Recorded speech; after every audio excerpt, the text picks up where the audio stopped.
Bonjour à toutes et à tous et bienvenue sur NTD L'Actu, votre point sur l'info de ce mercredi 13 mars. Avant de commencer, merci de cliquer pour vous abonner et de liker la vidéo. Dans quelques instants, nous allons retrouver Anthony qui va nous parler aujourd'hui de la course à l'armement et de la guerre des munitions qui commence à impliquer de plus en plus de nations.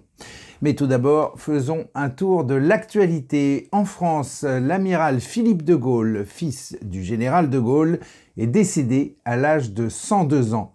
Connu pour sa discrétion, il avait attiré l'attention des médias en 2003 en publiant ses mémoires. Sa famille a annoncé son décès cette nuit. Et le Premier ministre Gabriel Attal a défendu la stratégie d'aide à l'Ukraine devant l'Assemblée nationale en déclarant que la victoire de la Russie serait un cataclysme pour les Français. On l'écoute. Une victoire de la Russie, c'est aussi le risque de la panne énergétique généralisée. Nous avons réussi à tenir face au chantage gazier de la Russie. Mais si elle se trouvait en position de force après l'avoir emporté sur l'Ukraine, elle serait en mesure de déstabiliser davantage encore le marché avec à la clé des factures d'énergie et des prix à la pompe qui exploseraient plus encore pour les Français. Je le dis clairement, la guerre a évidemment un impact dans la vie quotidienne des Français, mais une victoire de la Russie, ce serait un cataclysme pour le pouvoir d'achat des Français, une inflation alimentaire puissance 10, une explosion des prix de l'énergie puissance 10. Oui, à noter aussi qu'Emmanuel Macron prendra la parole demain soir pour parler de la situation en Ukraine. Et le commandant de la frégate française Languedoc a déclaré que la situation en mer Rouge était tendue. Après 8 mois en mission, la frégate a abattu plusieurs drones, soulignant une réelle menace pour le trafic commercial. Les marins français ont dû faire preuve de beaucoup de sang-froid face aux attaques répétées des Houthis. Le commandant souligne l'importance stratégique pour la France de ces voies maritimes qui relient les territoires d'outre-mer et impactent fortement les approvisionnements énergétiques et commerciaux. Et le Premier ministre s'est engagé lors d'une réunion à Matignon à simplifier l'usage des pesticides par les agriculteurs, notamment en supprimant le Conseil stratégique phytosanitaire. Cependant, le président de la FNSEA a exprimé des doutes sur la concrétisation de ces mesures, soulignant des retards et des obstacles sur le terrain. Il a également demandé que le calendrier des mesures soit clarifié et respecté. Et à Marseille, 13 membres présumés de la DZ Mafia, l'un des principaux gangs impliqués dans le trafic de stupéfiants, ont été appréhendés dans le cadre d'une enquête pour tentative de meurtre en Espagne. Il est question de 10 hommes et 3 femmes âgées de 15 à 25 ans. En 2023, les violences liées au trafic de drogue ont fait 49 morts et 123 blessés dans la seule ville de Marseille. Et je laisse maintenant la parole à Anthony. Anthony, c'est à vous. Merci Rémi. Bonjour à tous. Aujourd'hui, nous évoquons une fois de plus le conflit russo-ukrainien avec de nouveaux chiffres révélateurs. Selon des sources de l'OTAN et des responsables occidentaux, la Russie produirait actuellement 3 fois plus de munitions d'artillerie que les États-Unis et l'Europe réunis. Évidemment, cela confère à Moscou un avantage significatif sur le champ de bataille, car après tout, la production de munitions est un élément clé de la stratégie militaire et la capacité de la Russie à surpasser ses adversaires dans ce domaine pour avoir des conséquences importantes sur l'issue du conflit. Cette situation préoccupe à juste titre les alliés de l'Ukraine qui craignent que cette supériorité ne permette à la Russie de lancer une nouvelle offensive majeure dans les mois à venir. D'autant que les forces ukrainiennes sont déjà confrontées à une pénurie de munitions, ce qui limite leur capacité à riposter. Bref, pour l'Ukraine, le tableau ne s'annonce pas glorieux. Regardez plutôt. Selon les estimations de l'OTAN, la Russie produit actuellement environ 250 000 munitions d'artillerie par mois, soit environ 3 millions par an. En comparaison, les États-Unis et l'Europe ont une capacité de production combinée d'environ 1,2 million de munitions par an. Cette disparité permet actuellement à la Russie de tirer environ 10 000 obus par jour contre seulement 2 000 pour l'Ukraine. Dans certains secteurs du front, le ratio est encore pire. Et Moscou importe également des munitions. L'Iran a envoyé au moins 300 000 obus d'artillerie l'année dernière, et la Corée du Nord a fourni au moins 6 700 conteneurs de munitions contenant des millions d'obus. Face à cette situation, les États-Unis et l'Europe ont intensifié leurs efforts pour soutenir l'Ukraine. Ils lui ont fourni une aide militaire importante, notamment des systèmes de défense anti-aérienne, des véhicules blindés et des drones. Cependant, ces livraisons ne suffisent pas à compenser le déséquilibre. Aussi risque-t-il d'empirer, car les fonds américains destinés à l'armement de l'Ukraine sont désormais épuisés, et l'opposition républicaine au Congrès empêche l'octroi de nouveaux crédits. La Russie, quant à elle, a réussi à augmenter sa production de munitions en exploitant pleinement ses capacités industrielles.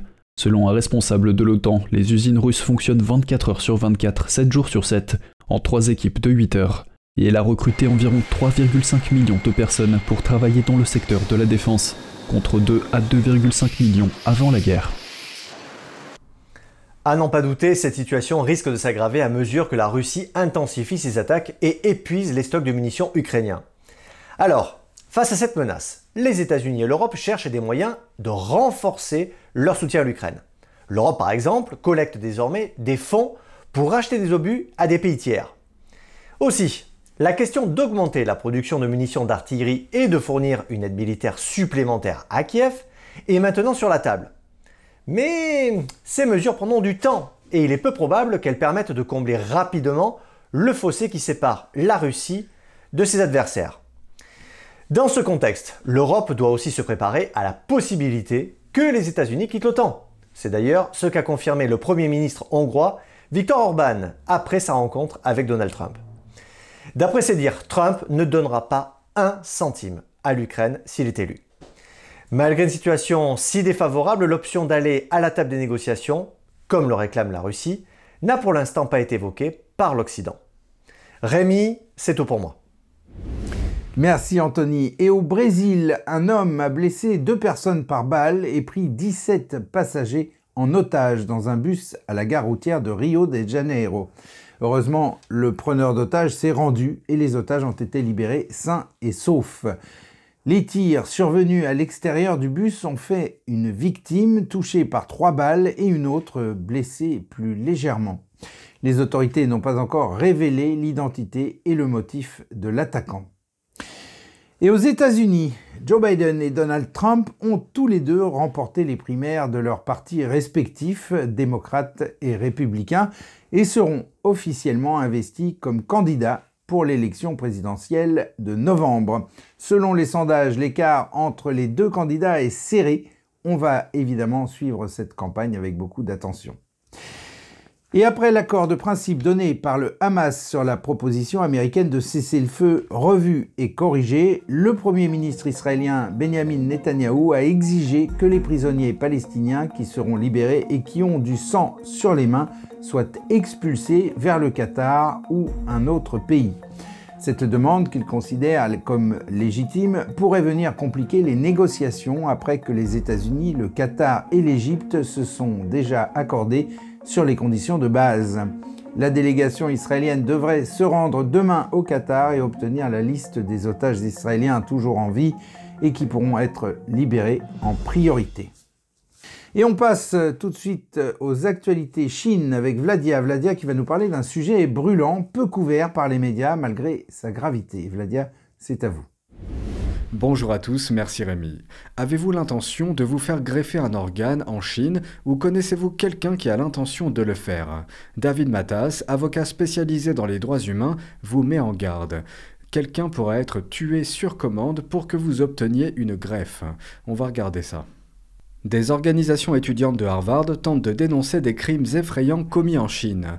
Au cours de réunions organisées la semaine dernière, des experts ont présenté des preuves de prélèvements forcés d'organes en Chine. On parle de prélever des organes sur des personnes vivantes. Pendant des années, la disponibilité des organes en Chine semblait trop belle pour être vraie.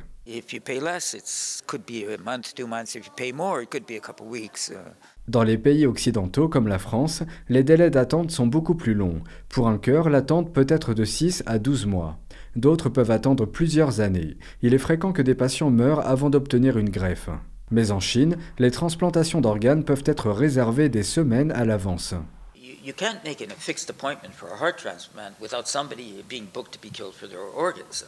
En 2020, un tribunal international établi à Londres a rendu son jugement définitif sur les allégations de prélèvement forcé d'organes. Le tribunal a été présidé par Sir Geoffrey Nice, le principal procureur dans le jugement de l'ancien président de Yougoslavie. Le tribunal a déclaré que les pratiquants de Falun Gong étaient probablement les principales victimes de ces crimes. Le Falun Gong est une pratique de méditation spirituelle axée sur l'esprit et le corps. Elle fait l'objet d'une persécution brutale en Chine depuis plus de 20 ans.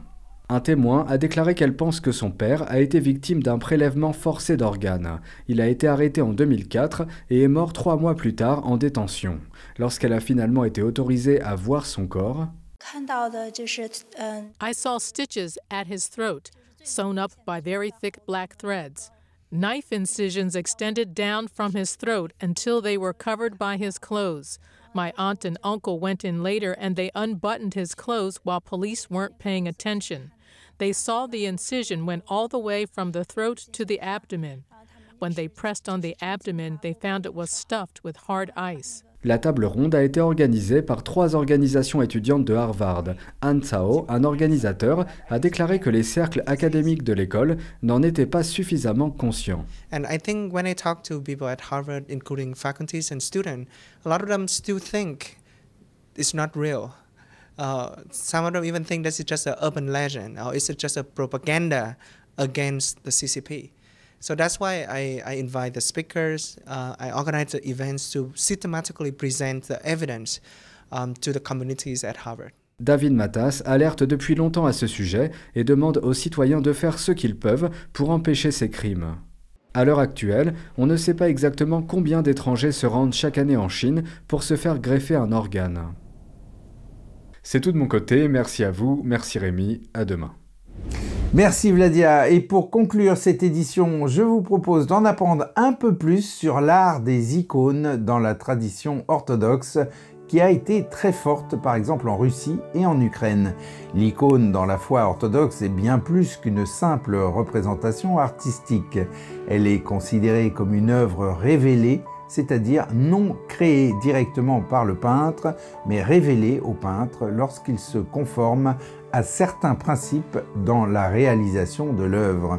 L'œuvre n'est donc pas le produit direct de son imagination, mais sa force intérieure se révèle à lui dans le processus artistique. La réalisation d'une icône est donc une forme de pratique spirituelle et l'observation d'une icône est considérée comme une forme de méditation propre à la foi orthodoxe. Ainsi s'achève ce journal. Merci à toutes et à tous de l'avoir suivi. On se retrouve donc demain à 13 h pour une nouvelle édition de NTD L'Actu. Très bon après-midi. À demain.